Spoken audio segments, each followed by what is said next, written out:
Brent, thank you so much for joining me today. Brent Sanger. We've met on LinkedIn, and as you know, I'm doing the Bridge podcast to talk about work and leadership and communication and safety. I appreciate you being able to come on today and willing to meet me. Thank you so much for joining me. Thank you, Dan, for the invitation. I appreciate it. It's not often I get a chance to do this, so I'm looking forward to it.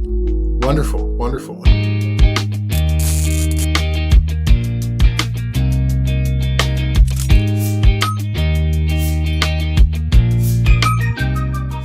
Discovered a few things about you. Military background? Yes, sir. How many years in the military? I served 13 years. Are you happy talking about that today? Yes, sir, I can. I don't have a problem with that. I get the feeling from you just in the way you compose yourself that it's affected your life quite a bit, is what I figured.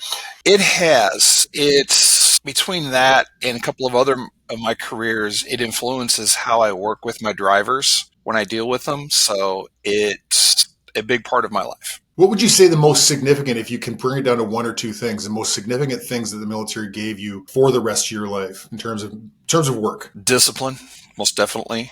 Yeah. The military is always mission driven, so I approach things from that point of view. It may not be the best, but it works. I have the ability to basically give it a task and then get on my way. Right on. And in terms of how you deal with people? That's evolved over time.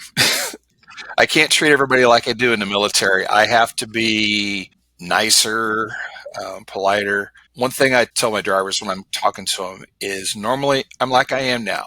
I laugh, I joke, I have fun. If I start reverting back through my careers when I'm having a conversation with them, by the time I get back to being a squad leader in the military, somebody's having a really bad day. So you've evolved quite a bit, is what you're saying, since your retirement. Yes, I have. Yeah. Well, that's great. And your role now, I mean, obviously we don't maybe want to mention company names, but your role now is? I am a safety supervisor. My primary responsibility is driver safety. It's kind of a hands-on position. I travel a lot, so I work with the drivers one-on-one. I ride with them during the course of their day, and I look for those behaviors and things that are not readily captured by our event capture system that we have in our trucks. Okay, we had a little conversation about this. Yes. I'm going to lead in with what my first understanding of what your cameras in the trucks are capturing. To me, it's like you're capturing seatbelt violations. You're capturing maybe watching TV or cell phone or something while you're driving. Yes. But you say it's it's a lot more involved than just going after people for violations. I guess when you know you're on camera, you're less likely to do that stuff. Depends on the driver. Some drivers don't care, and they're going to do what they're going to do anyways. Scary. So I'm blessed in that the drivers that I have, the vast majority of them are very professional. In the 3 years since I've been doing this company, I've had maybe 6 drivers that I've had to have conversations with people above their immediate supervisor about their performance. Wow. And I've done an average 400 ride-alongs a year for the last 3 years. So would you say that coaching plays a large part in that? A huge part. Yeah. The primary coaching is done by their immediate supervisor. I'm available to assist, but not necessarily take over the coaching. That's not my role. Discipline or anything like that is done by their supervisor. When I talk with drivers, I'm usually with them, and I do a little bit more than just coach. I also explain why. Okay, yeah, and a huge part of coaching. My years in the CFL, it's if you know why you're doing something and it makes sense, your chances of doing it really increase, right? Exactly. So that's really interesting. So your life was from military. You understand the structure of how kind of organizations have to work militarily. Obviously, you've changed your demeanor somewhat, we'll say, yes. From military on. I can comprehend that as well. And now you've been at a number of different companies, and you're coaching people in transportation. Obviously, awesome fit. I saw a post that you made on LinkedIn. I just thought it was so interesting. Forgive me and my bad reading. A good friend of mine asked me a question early on Facebook that got me thinking. She asked why they were seeing in Northern Lights in Kingsland, Georgia. Here's my thought. What is something commonly seen in the sky after a thunderstorm? Is a rainbow. What is the symbolic meaning of a rainbow after a rainstorm? Well, it symbolizes God's promise to never destroy the earth by flood again. Over the last couple of weeks, we've witnessed horrific destruction from two massive storms. Yet, though, through all of this, the aurora has been shining down on us almost constantly since Helena blew across the south. When I lived in Alaska, the aurora was a nightly occurrence, especially during the winter. Some nights it was a mere ribbon. Other nights it was a sheet covering the sky. Never was it the same. I called it, and still do, God's paintbrush, because the absolute majesty of the aurora dancing across the sky is the ultimate painting. I believe the auroras are God's way of continuing to uphold his covenant to us in this time of despair. I loved reading that, and I got to tell you, it struck me right in the heart for a couple reasons. The first, I'm a Christian myself, but you connected with me over the Aurora Borealis because I actually grew up in Prince Albert, Saskatchewan, which isn't quite Alaska, but it's north, and it's really far north, and it would light up the sky. So if you're looking at the sky, you could see it moving in a way that I've never seen it anywhere else or since. There's something about just that place, just that latitude. And it was one of the first times that I realized that there had to be a God, is when I saw the Aurora Borealis. I will agree with that. And so you obviously you're a Christian, you're a devout Christian. This is something you put up publicly. I'm very strong in my faith, but I'm not one of those that's going to shove it down someone's throat, as some people would put it, or preach or anything like that. I let how I am, my relationship with God, show forth in what I do. Wonderful. I try to treat everybody as best as I can. I give them the respect that they deserve. If they show disrespect to me, then they get the level of respect that they've shown me. 100%. I agree with you not to shove it down people's throat. Okay, so your tagline on LinkedIn is safety is not a priority, it's a value. Yes. This is something you learned in the military. This is something you've learned since. Explain that and how you feel about it, please. Well, it came about as I was teaching a safety class several years ago. We had one particular slide in that presentation where we would basically ask a couple of questions. First, the title of the slide says, "What is safety?" And the first question on that slide says, "Is safety achieving success or avoiding failure?" And they're designed to prompt discussion with the attendees in the class. The second question is it a priority or a value? And then the third one is statement. The statement is, safety is not what we do, it's how we do it. But the second question, my thought is this: if you say safety is your number one priority, well, what is common with all priorities? Think about your to-do list. It's like you just looked at it. Exactly. As soon as you get one thing done on it, what do? Scratch it off. Therefore, it's no longer a priority. So priorities do what? Change. Exactly. Values don't. What's something you value? God, my children, my family. Did you have to think about that? No. Then you just defined what a value is. We do not have to think about our values. When you take safety and you make it something that you don't have to think about, you just do it, it helps make those other things become more achievable, more prevalent in our lives, because we'll be constantly thinking about, is this the right way to do it? It helps set off those warning bells, that butterflies in our gut type thing when something doesn't feel right. 100%. When you're at that level, then safety has become a value, and it doesn't change. So in your experience, what's the best way to help the people who you are advising as a safety advisor and manager? What's the best way to help them make the transition from safety as sometimes a low priority, sometimes a full priority, to an actual value? What do you feel like are some meaningful ways to help them make that transition? I use myself as an example. In 2018, I was working as a safety manager at the time, but I was asked to go pick up a truck and bring it back to the yard. It was a 3-day drive because I picked the truck up in Toledo, Ohio, drove it back to Salt Lake City. I was an hour from the yard, had parked the truck, was climbing out of it. Both of my feet slipped off the bottom step. I was parked over a hole. So I'm hanging onto a grab rail like this. I ended up tearing my bicep tendon in my right elbow. When my feet finally hit the ground, Here was the floorboard of the truck. Here was my chin. Had I not been using 3 points of contact, the proper way of climbing out of a vehicle or even a ladder, for example, my chin would have hit the floorboard of the truck and I probably would have broken my neck. 3 points of contact is something people don't think about. We climb in and out of vehicles all the time. I got hurt doing it right. Had I not been doing it right, it could have been a whole lot worse. So because of that, like I said, I use myself as a teaching tool. When people can see the results of doing things the right way and something still happening, they start understanding the why. What I tell them is being safe does not mean something is not going to happen. When you're safe, it generally means that when something does happen, the outcome is going to be less severe than if you were not being safe. That's just a great analogy, story, and there's a lot of meaning there. Thank you. No problem. I feel like that's a fantastic piece of information that I'm going to use again. Well, I got to ask you, why are you so, because you're passionate about this and I can see it. Extremely. Why are you so passionate about safety? Between the Army, which you and I talked about, between the Army and my truck driving career, I spent 11 years in the fire service as a firefighter paramedic. I've had 2 jobs where if I was not safe, I was not going to break something, run over something like that.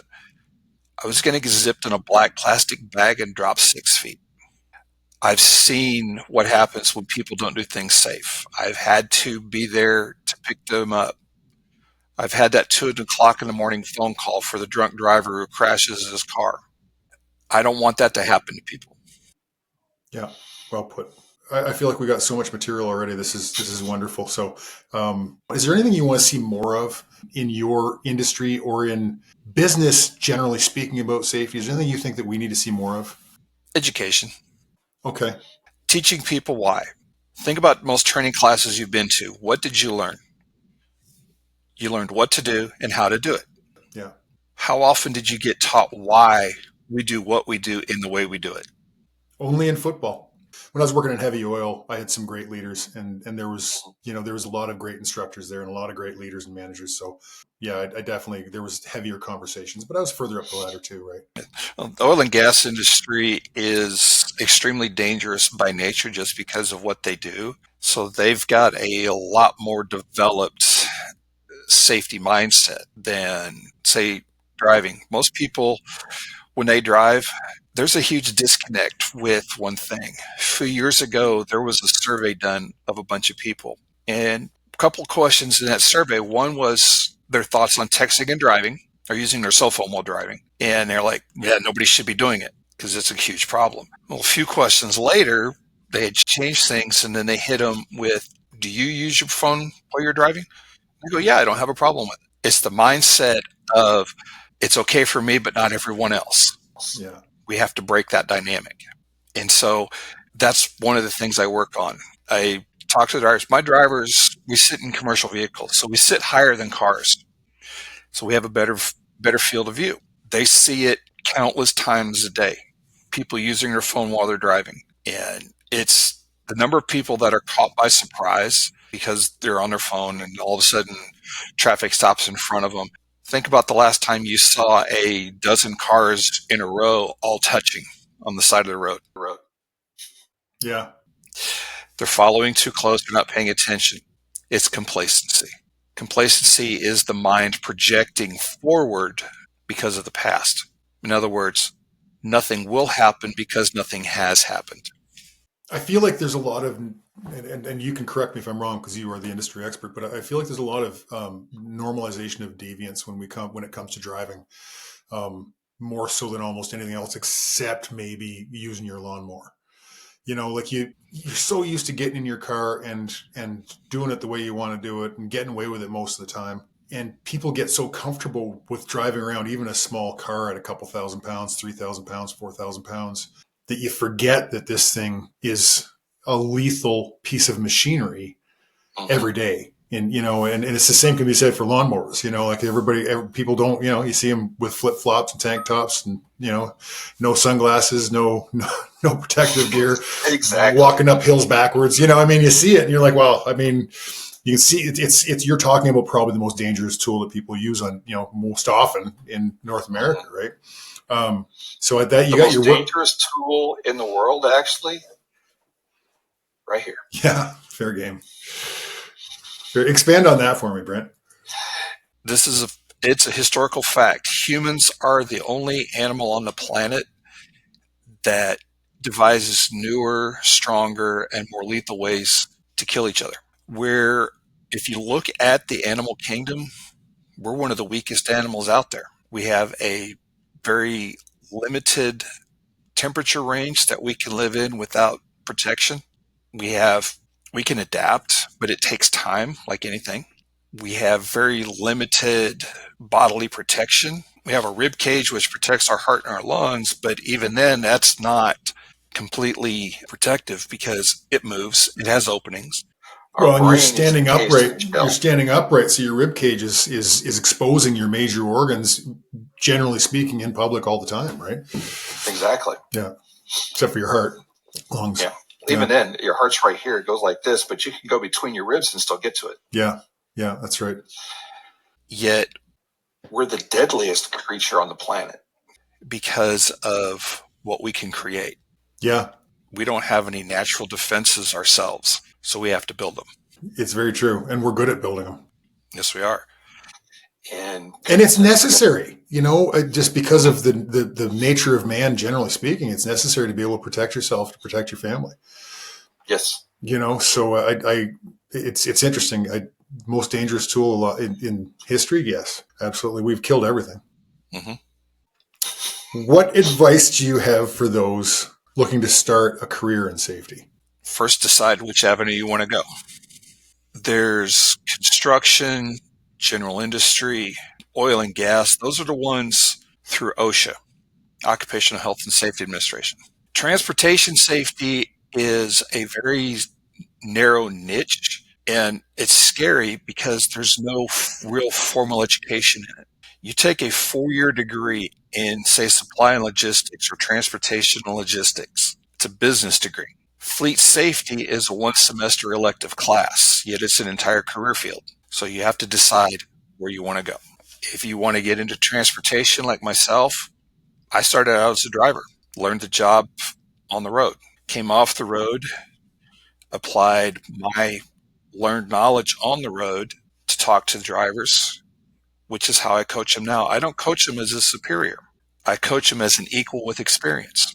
Yeah. I think that's so important in every facet of safety. If you're in oil and gas and you've turned a wrench first, you're more powerful. If you're in construction and you've built houses or you've built, whatever industrial construction, you've been a part of it, you're a lot more capable to be able to actually put yourself in people's shoes and see what they're doing that's right or wrong, So yeah, I agree 1,000%. Definitely. And then once you decide which avenue you want to go, learn as much as you can.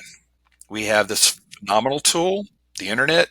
There's so much out there to learn. It's just finding it. Attend seminars, talk to people, find mentors, people that can lead you in the direction you want to go. I've mentored several drivers myself. They've asked lots of questions, helped point them in different directions. The classes that I've taught, generally I don't see the outcome when I teach my classes. Every once in a while I do. I changed from one company to another, was teaching a variation of the class that I had taught, and I had a boyfriend-girlfriend team come up to me and say, yeah, we took your class 2 years ago at a different company. We've followed what you've taught us, and it has kept us safe on the road ever since with perfect safety scores. I was blown away. Isn't that a wonderful feeling? It was an amazing feeling when you get that validation and the reassurance that you're doing the right thing. It reminds us of why we do what we do. When you change someone's life, it changes your life. I got that in the fire service. I was an instructor in the fire service, and I would teach classes, and I had a 35-year veteran of the fire service. He was a man that I would literally follow into hell. When you're fighting fire, you're going into hell. Came up to me and said the class that he attended was one of the best classes he'd ever had. He learned so much to advance in what he was doing. I was like, wow, thank you. you're somebody that I respect, that I admire, and you're telling me I did good. It meant a lot. Still does to this day. Amazing to have that kind of feedback. It really is. Coming close to wrapping up here, and I know that you've got a time limit, and so do I. I'd like to ask you one final question. I know you've got kids, and they're a little older, like me. You're a little older, so that's how that works pretty quickly for everybody. If you could do it, what rules would you have your children follow in their lives that you believe would just make them stronger, better, safer, more productive, more fulfilled, more meaningful, whatever, the most important stuff. What rules would you have them follow? Don't be afraid to learn. Don't be afraid of mistakes. We all make mistakes. Learn from those mistakes and go forward. And don't be afraid to ask for help. Awesome. Awesome. Well, wise words. I want to thank you so much for coming on. This was a great conversation. And I know I get personal, and I try to get personal. Hopefully, it's not too personal, but This was fine. You're very open, and that's what we're looking to do, is get to know people. So thank you, and good luck to you. I appreciate it. Thank you, sir. I appreciate you reaching out, and I hope somebody gets something from this and it makes a difference in their lives. Me too.